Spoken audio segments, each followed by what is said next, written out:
Greetings and welcome to the August 2023 edition of the Fraser Valley Pre-Sale Pulse, bringing you the latest real estate intelligence on the Valley's pre-sale and resale marketplace over the past 30 days.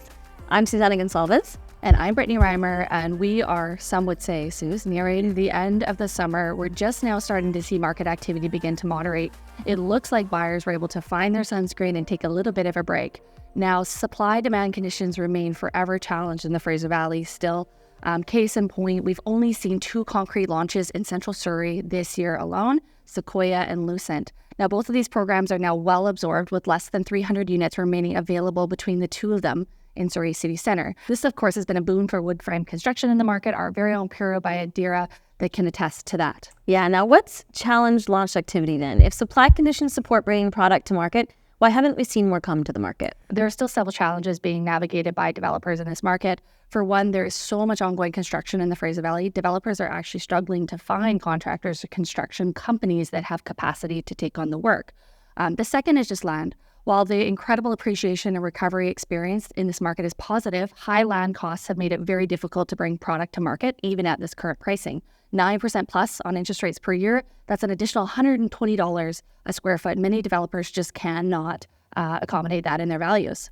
So it sounds like what you're saying then is that what we're more likely to see new product from developers with existing long-term land holds. Yeah, I think so. And, developers with a strong reputation or working with sales and marketing firms also have some advantage, as they'll really be able to work with a deeper pool of buyers who can help them achieve the necessary pre-sale requirements.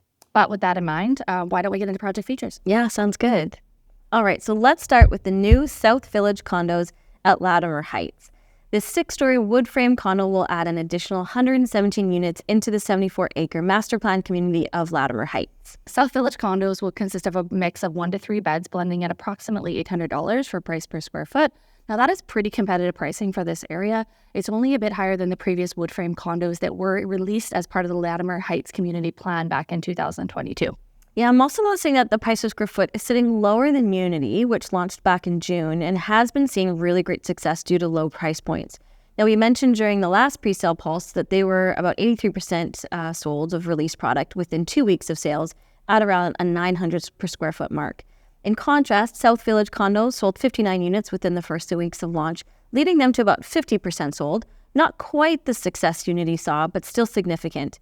Now, they are seeing a good mix of first-time homebuyers, upsizers, downsizers, and investors. But what can you attest the price difference to? Yeah, all of that correct, Suze. It's worth mentioning that while South Village condos is lower in price per square foot, their actual price points are higher due to the bigger unit sizes and format. They also launched amidst an interest rate hike of another 25 basis points, so it wouldn't be surprising that acted as a bit of a barrier for sales for them. And if any homes were in that rescission period, they might have had some hesitancy and some rescissions. Yeah, that makes sense. They're also offering large 2 beds and 3 beds, which weren't offered at Unity, and we know those usually take longer to absorb in the market as well. Now, next up, we have Kensington Gate by Quadra Homes, who have been selling very quietly at a boardroom-style program.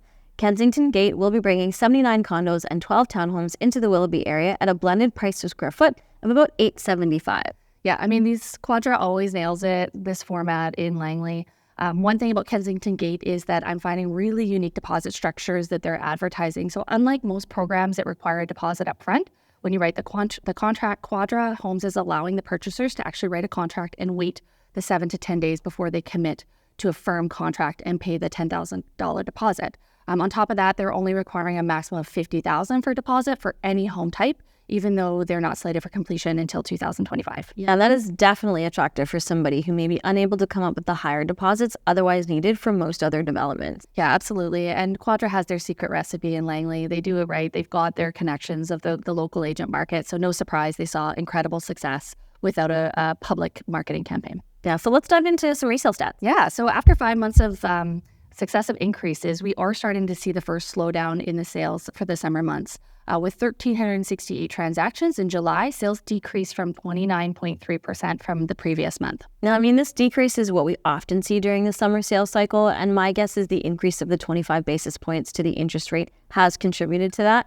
It's also a still significant increase of 37% compared to this time last year. Yeah, absolutely. And I think it's important to note that even with this slowdown in sales, the sales to active listing ratios for townhouses and apartments is still 45% and 36% respectively, which indicates that we are still definitely in a seller's market.